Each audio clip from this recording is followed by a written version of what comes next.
man. Not too fast because we've got we'll keep slow for the demo.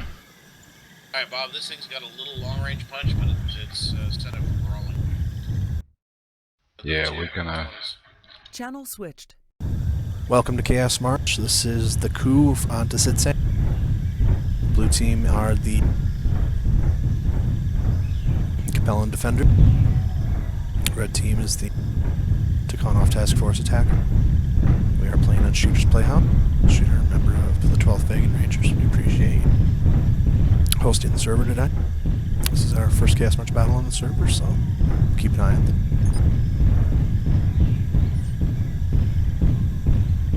Yesterday, where the Tikonov task force took to task and showed off their force against the Blakist force, took Factory World Hall, and now are attempting to get back a medium factory so that they have the same discount the other factions have after losing their medium factory a few weeks ago. The Capellans have largely been a non-factor in the event so far of the 5 factions in the 60 planet. They've been attempting for a while to attack planet Shipka for some reason, and it just will not fall for them. This is the first time they've been attacked in the better part of 3 turns, as we close out turn 6 today. The 2 teams have access to mercenary groups, and since it's a coup, they have the ability to use those mercenary groups if they have the money. The mercenary group allows you to not have to worry about the battle value, which is basically a threat assessment of how good an asset is as ranked by a council of veteran players of the game. And this allows you to bring, in theory, a more powerful list at the expense of having to spend a lot of your hard-earned currency that your planets generate on each turn. Marius, the drop commander here from Wolverine's Rebirth, Wolverines-Rebirth.de. There are no Jaguars here yet today. Mostly a composition of mercenaries and the Wolverines Rebirth. So the Wolverines played together largely yesterday. Today we've broken them up a little bit. They're awaiting their arrival of their great and powerful Khan, W.R. Burr. We're starting a bit early today, trying to allow our European friends to participate in as many matches as possible before it gets too late. The 2 teams are exchanging long-range firepower at this point, which is to be expected. This is definitely a long-range map. You can go brawly, but you have to stick to cover and get up close. Right now, the blue team is utilizing a lot of firepower. Those LRMs are getting whacked down a little bit. Looks like they've got 4 launchers. I believe the Vulture and maybe the Mat. Bob is the drop commander for the opposing forces, telling them let's move in the river along cover here. It'll make it harder for the blue team to fire on. Marius realizing this, utilizing his secondary drop commander, number 2 in charge, Serpentis, to rally the troop. They've got 5 of their members of the 7-member force. Wolverine's Rebirth is actually largely together. Bob, the other member, on the other team. Wolverine's Rebirth play as the Scythe forces.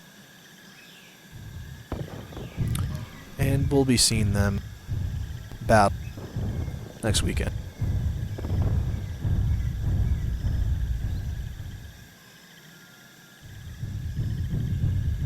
Both teams playing it pretty cautious. You've got 30 minutes. Might as well use all of it. 2 teams have 7 assets. They built 6-player list. They have to deal with a tonnage limit. Each of these mechs has a weight from 25 to 100 tons. They have to deal with the battle value limit, as we discussed earlier. And sometimes if we have additional players join us close to the start, we want to get them involved. So we have them, the supervisor, which is me, assign an extra asset. It's like a single, maybe 2 land that are shooting down some of the missiles for the red. They're trying to move up. They do not have an APC, so they will not be able to reload ammo, so these LRMs will run out of missiles after a while. Well, they have 4 assets with launch. 5 assets with launch. So at this point, the red team has to cautiously figure out a way to get under 180 meters to the enemy team as they take down Silvercraft, their first casualty.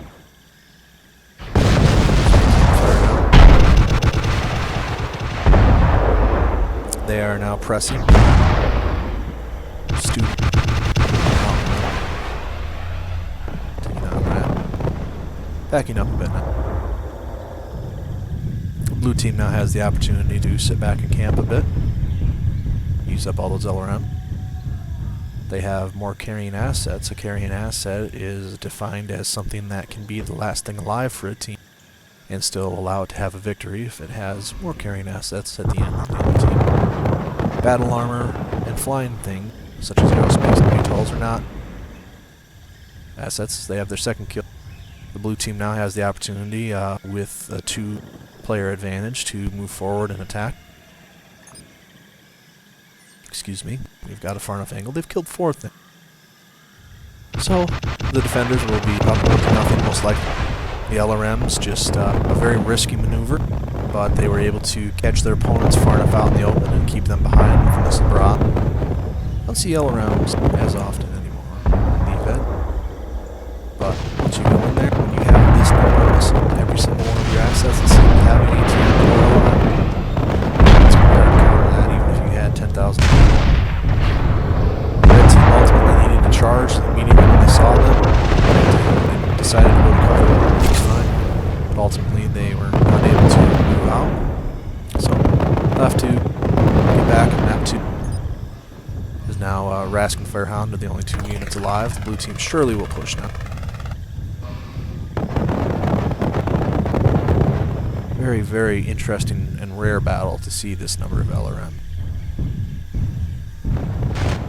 A daring strategy pays off.